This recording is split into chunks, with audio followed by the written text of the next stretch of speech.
Eu sou casada há 16 anos, meu marido vai viajar, vai passar uma semana fora. Eu aproveito quando isso acontece porque a gente passa a semana inteira trabalhando muito, cada um no seu rolê, e a gente fica juntos no fim de semana, então eu tenho pouco tempo para estar com as minhas amigas. E eu liguei para uma amiga, já que ele vai viajar, e falei para ela, amiga, vamos aproveitar para a gente se encontrar. E ela fez uma pausa e me trouxe, mas você não está com medo? Você não tem medo que ele viaje e, sei lá, encontre alguém? Você não tem ciúme? E ela me trouxe essa história, onde ela respondeu, mas medo de quê? E me pediu que eu falasse sobre isso. Ela vem escutando alguns podcasts, alguns episódios do podcast. Se você não assistiu ainda, assista os outros. E aí eu queria trazer essa reflexão aqui do quanto eu fiquei pensando sobre o quando esse caso revela o que aparentemente parece ser amor. Né? E eu tô aqui elocubrando, tá, gente? Lógico que existe toda a complexidade das relações das pessoas. Tô trazendo isso para um cenário mais geral, aproveitando a história dela para a gente poder bater um papo sobre ela, sobre essa história. Como muitas vezes a gente confunde o que se revela como amor como controle, né? E aí eu fiquei pensando sobre o formato do casamento tradicional, como ele colabora para isso. Então nós casamos, temos um contrato social. Nesse contrato, muitos combinados, né, que já são subtendidos, então, traição, dentre outros, mas nós viramos a tampa da panela um do outro, né? A gente é a banda da laranja, pronto, nos encontramos.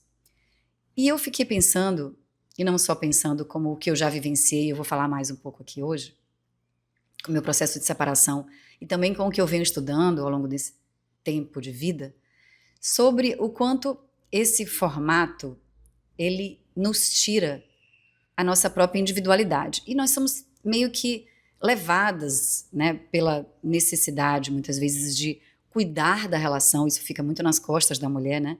Como se reinventar para poder manter aquela relação, ao invés da gente olhar para aquilo que de fato nos nutre. E aí, nesse formato do casamento, a gente não é convidada a cuidar da nossa própria individualidade, né? Ambos. E isso me fez lembrar da Regina Navarro Lins, não sei se você conhece, eu vou colocar aqui depois na descrição, e vou deixar também no grupo que a gente tem do podcast Nem Só de Mãe Viver Mulher, vou deixar também na descrição o link do grupo. Na verdade, eu vou deixar o link do grupo e lá eu coloco os links, porque fica mais fácil para mim, tá, gente? E a Regina, ela fala sobre isso, ela fala sobre esse ideal de amor romântico, onde a gente idealiza uma relação, onde nós viramos, se torna o outro, uma coisa só, né? Então a gente não alimenta a nossa individualidade. E aí eu me lembrei também da Geni, eu não lembro agora o sobrenome dela, mas de um livro que eu li dela, Descolonização dos Afetos, em que ela fala sobre esse lugar da relação afetiva sexual, ela reger as nossas vidas. E rege as nossas vidas particulares, como a nossa vida, na nossa cultura alimenta isso, né? Eu me lembro, quando eu era menina, eu estava comentando isso com a Alice há pouco tempo, eu era a pessoa que estava esperando o cara chegar, gente. Assim, comecei a namorar com 13 anos, com meu primeiro namorado, pronto, é ele. E eu me lembro que a gente conversava, eu comentei isso com a Alice esses dias, quando eu e ele namorávamos, ele falava assim, então, eu quero tanto ver quando você tiver com 40 anos, você vai ser uma mulher linda e tal. E eu pensava comigo, gente, a gente vai estar junto, né, gente? Como assim, você quer me ver? Porque ele falava como se fosse algo assim, a gente vai se encontrar por aí, né? Porque no fundo os homens, eles são educados para amar as coisas, todas as coisas da vida, e a gente para amá-los, para concentrar toda a nossa realização nessa relação. E aí, culturalmente, isso também é alimentado. Então, por exemplo, né, eu já vi, né, algumas amigas casando para entrar no plano de saúde do cara, vai viajar para fora, então vamos casar porque eu tenho as minhas garantias, e a gente sabe que casamento também é um contrato social. Mas isso me faz perceber como essa relação rege. Então, eu poderia colocar uma amiga no meu plano de saúde? Não sei se dá. Não sei se isso é tão aberto. A gente não tem um pensamento, que a Geni fala muito bem, de descolonizar o afeto, descolonizar, não, sair da colonização, de concentrar esse afeto apenas em uma única relação. Eu não sei se ela fala exatamente assim, tá, gente? Leiam um livro, mas Isso ficou muito para mim na fala dela e no que eu venho consumindo. Então, eu concentro todo o meu afeto, todo o meu amor na minha relação afetiva. Então, por exemplo, eu, quando fui casada, eu tinha um relacionamento em que a gente vivia isso. Nós estávamos com nossos amigos individualmente, viajávamos, né? Não tinha essa forma de se relacionar, né? Eu já ia falar prisão, porque eu acho uma prisão, né? Mas tudo bem. Quando eu me separei, eu me lembro que algumas pessoas vieram comentar comigo: Jana, sabe por que você separou? Eu sei por que você separou. Também você ficava para lá e para cá. Eu fui obrigada a escutar isso. Mas eu tô querendo trazer aqui uma revelação pessoal de que quando eu me relacionava, né, viajava, estava com as minhas amigas, me relacionava com as minhas amigas e, enfim, estava com a minha família, eu morava no Rio de Janeiro, então eu ia para Salvador, queria alimentar essas relações, eu ia muitas vezes a trabalho, depois eu emendava para encontrar os meus amigos, mas depois que eu comecei a refletir também no processo de separação, eu não distribuía esse afeto de amor para os meus amigos assim, entende? Assim, de amá-los genuinamente, de transferir esse afeto para eles, assim como era como se para eles fosse menos para eu ficar guardado para minha relação afetiva sexual, entendeu? E os meus filhos, né, meu núcleo familiar. Acho que filho nem entra nisso, né? Porque filho é uma relação tão diferente de amor, pelo menos para mim, né? Então, que é também uma construção, mas é num outro lugar. E aí eu fiquei pensando sobre isso, né? Que depois que eu me separei, eu comecei a compreender, a sentir mesmo esse afeto. Então, quando eu ia ver os meus amigos, como eu disse, eu aproveitava uma viagem e tal.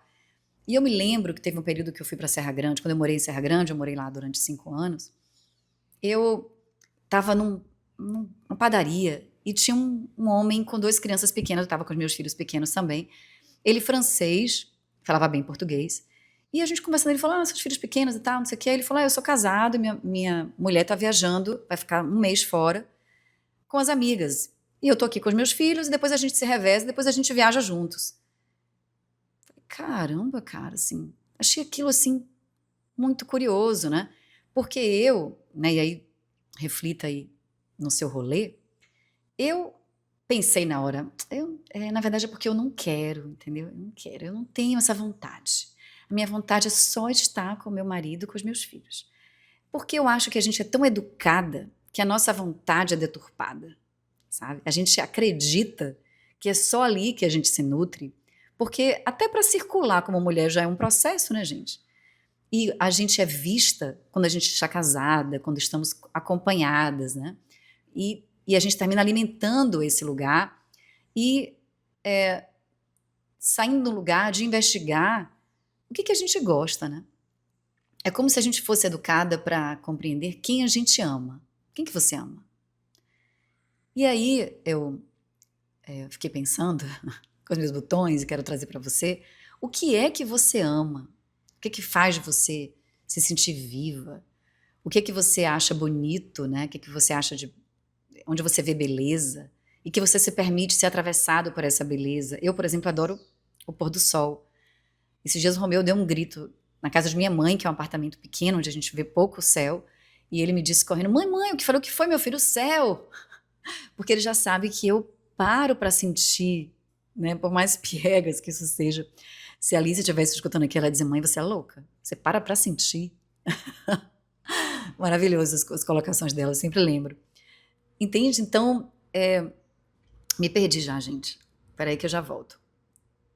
Sim, voltando para esse rapaz, né, que eu conheci. A gente não é convidada a compreender o que a nossa alma pulsa para além desses papéis. Como é que a gente vai descobrir isso se a gente não experimenta, né? Viajar com uma amiga, fazer um outro rolê acontecer nessa relação, a gente tá aqui junto e agora fim de semana que vem, eu vou viajar com uma amiga, tudo eu preciso te incluir. E aí tem um ponto bem interessante nesse processo, que Lacan já falava, que o desejo, ele se estrutura com a falta, com a ausência. Então, não dá para ficar totalmente preenchido do outro. A gente precisa o amor, ele se revela com as incertezas, com as incompletudes, com os intervalos, com os respiros, entende? Mas a gente acredita, a gente é educada para sufocar o outro, né? Para encontrar uma forma de salvar essa relação, né? E como é que a gente alimenta essa falta se a gente não tem momentos como esses, como essa pessoa que me mandou essa mensagem? Aproveitar esse momento para estar com as amigas, né? Para ir lá visitar uma amiga, para, enfim, se nutrir daquela relação, entende? Não, é como se. E aí, na verdade, a pessoa fala tudo misturado, né? Mas tudo bem, gente.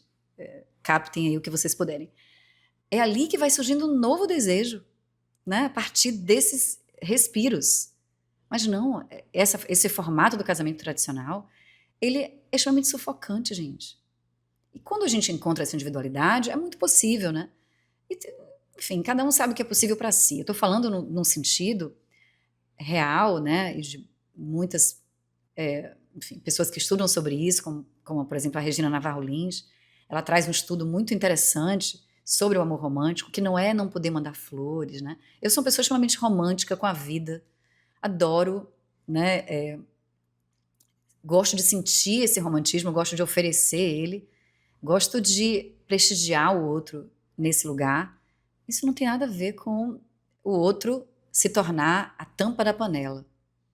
Eu fui educada nesse rolê, né? Eu me lembro que quando eu era adolescente, eu vejo a Alice hoje fissurada em K-pop, eu era em dominó e menudo. Quem for aqui, manda aqui um ok pra não ficar sozinha. Bota um emojizinho de menudo de alguém dançando pra eu saber. Porque eu me lembro que eu ficava tipo, tô só esperando. Cada namorado que eu tinha, no caso do menudo e do dominó, eu achava que eles iam me encontrar, né? O dominó principalmente porque era brasileiro, então eu tinha uma certa tendência a acreditar que, sendo brasileiro, poderia ter mais chance, né? Pelo amor de Deus. Ou seja, tinha uma razão aí. Alguém podia ter sentado comigo para me dar uma explicação aí, né? Maior. Mas os relacionamentos que eu tinha, cada relacionamento eu falava, é esse, é esse. Não tinha um lugar assim de criar a possibilidade de não estar me relacionando, de não casar com alguém. Tinha que estar casado, sabe? Eu vejo minha mãe, por exemplo, que é uma mulher solteira, que durante muito tempo eu ficava, tadinha de minha mãe, caramba, bicho, porra, ficou sozinha, meu irmão. Então a gente é estimulada a acreditar que a nossa realização está no casamento, nesse encontro amoroso, entende? E eu não estou falando que não é gostoso, né? Que isso não nos preenche. É muito gostoso. Eu estou falando dessa distribuição desses afetos, né? Da gente poder oferecer esses afetos para outras relações. Eu fiquei pensando, por exemplo, não só nessa questão do quanto esse amor romântico ele rege as nossas vidas, o casal afetivo, né? Então, a gente não tem a condição, a abertura, talvez a facilidade de colocar uma amiga no plano de saúde, mas tem como colocar o parceiro, né, o companheiro. Comprar um terreno com uma amiga, sabe? Agora, por exemplo, eu fiz o Total Pass, que é um aplicativo que você consegue malhar em diversos lugares, né? E aí, como eu estou separada, eu vi uma amiga precisando, eu sugeri a ela. E eu fiquei intrigada, assim, né? Tipo, caramba, se não fosse com o processo de separação, eu jamais pensaria nela. Eu só pensaria no meu marido, e aí são dois dependentes só, na minha mãe, quem tá perto, né? Sem ampliar para pessoas que também são afeto para mim, também são amor para mim, entende? Isso me tocou profundamente, assim, não esse fato de colocar ela, de sugerir a ela que ela entrasse como dependente, né? Mas assim, pô, eu quero comprar um terreno com uma amiga, eu quero poder fazer movimentos mais direcionados para esse afeto. Não só para demonstrar esse afeto por quem eu amo, mas sentir no meu coração isso, sabe? De tipo, caramba, eu tô aqui, tô preenchida. Tô preenchida dessa relação. A relação afetiva, sexual, não é o que preenche tudo. Eu comentei isso esses dias com uma amiga, que eu viajei no São João, né? E aí, quando eu fui lá no São João, eu conheci um cara que me parecia ser um cara gay. Se não for, depois você comenta aqui que você não é, se você estiver escutando, né? Mas me parecia. E a gente ficou trocando uma conversa muito massa. Primeiro que eu abordei ele pra dançar, porque ele tava dançando muito bem.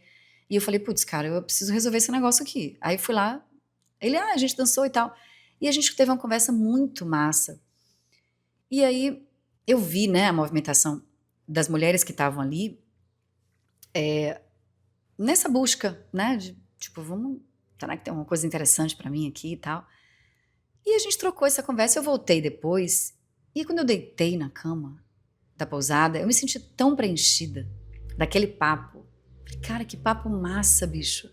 Sabe quando você entra num papo com a pessoa que flui? E eu comentei com essa minha amiga, que é minha prima, aí ela falou, prima, o nome disso é conexão.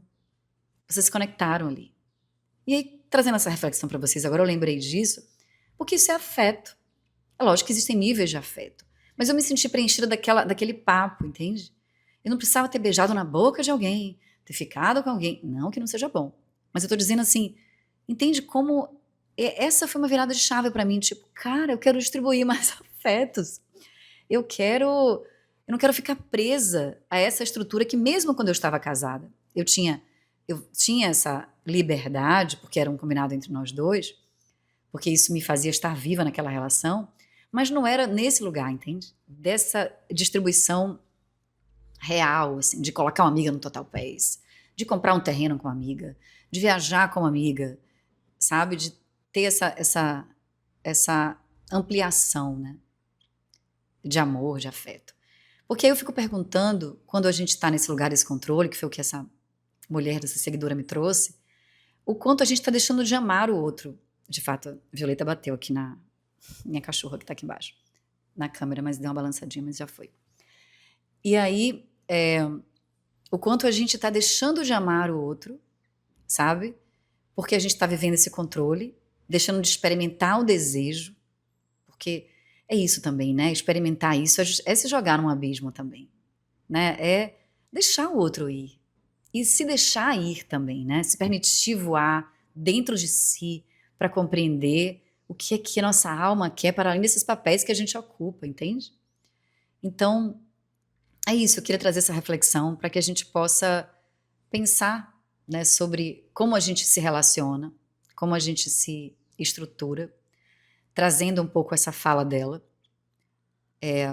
a partir desse lugar de como a gente fica preso a estigmas sociais que fomentam uma relação que termina ficando tão distante do que a gente pode experimentar, né? De gostoso, de real, do que alimentar uma fantasia, sabe? Que é essa estrutura do casamento tradicional, em que você precisa ficar 24 horas com o outro, né? E quando você sai como ela, você não tem medo? Medo de quê? Medo de quê? Me conta. É isso. Queria depois que vocês comentassem, me contem como é que isso chega pra você, como é que você vem alimentando esse desejo no seu relacionamento ou fora dele. Como é que esse episódio chega pra você? E depois comentem também lá no meu Instagram. Eu tô abrindo uma caixinha às sextas-feiras para poder trazer histórias, temas que vocês queiram escutar por aqui, tá? Se você sentir que esse episódio faz sentido, manda para uma amiga, comenta aqui embaixo. É muito importante para mim que vocês também compartilhem e comentem, para a gente poder expandir esse podcast. E entre no grupo do WhatsApp. Nesse grupo eu vou trazer mais as referências que eu venho falando aqui e outras inspirações que vão chegando para mim, tá bom? Então é isso, cheiro e até a próxima.